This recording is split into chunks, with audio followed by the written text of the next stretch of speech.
మెదక్ జిల్లా నర్సాపూర్ నియోజకవర్గ పరిధిలోని వెల్దుర్తి మండలం చెర్లపల్లె తాండా వెల్దుర్తి 33వ బూత్ అధ్యక్షులు శ్రీనివాస్ ఆధ్వర్యంలో బీజేపీ నాయకులు ఎన్నికల ప్రచారాన్ని నిర్వహించారు. సార్వత్రిక ఎన్నికల సందర్భంగా బీజేపీ మెదక్ ఎంపీ అభ్యర్థి రఘునందన్ రావుకు మద్దతుగా ఉపాధి హామీ పనులు నిర్వహిస్తున్న కూలీల వద్దకు వెళ్లి కేంద్ర ప్రభుత్వం చేపట్టిన అభివృద్ధి సంక్షేమ పథకాలను ప్రజలకు వివరించారు.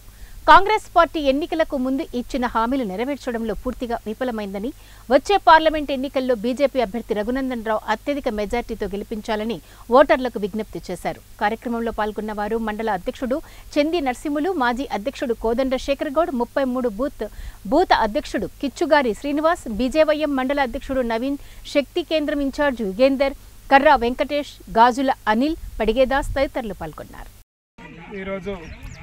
వెల్దుర్తి మండల వ్యాప్తంగా ఉపాధి హామీ పథకం దగ్గర ప్రతి గ్రామంలో ఎండకు పనికి చేస్తున్న వాళ్ళకందరికీ కూడా దాహం తీర్చడం కోసం ప్రతి గ్రామంలో మజ్జిగ లేదా అంబలు లేదంటే థమ్సప్ బాటిల్ ఏదో ఒకటి చేస్తూ వాళ్ళకు కూడా దాహం తీరుస్తూ ఉన్నాం.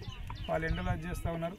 మేము వాళ్ళను కూడా కోరుతూ ఉన్నాం. మేము ఇవి చేసుకుంటూ ఈసారి నరేంద్ర మోడీ గారిని 3వసారి ప్రధానమంత్రిని చేయాలని చెప్పి ప్రతి ఒక్కరిని కూడా కోరుతూ ఉన్నాం.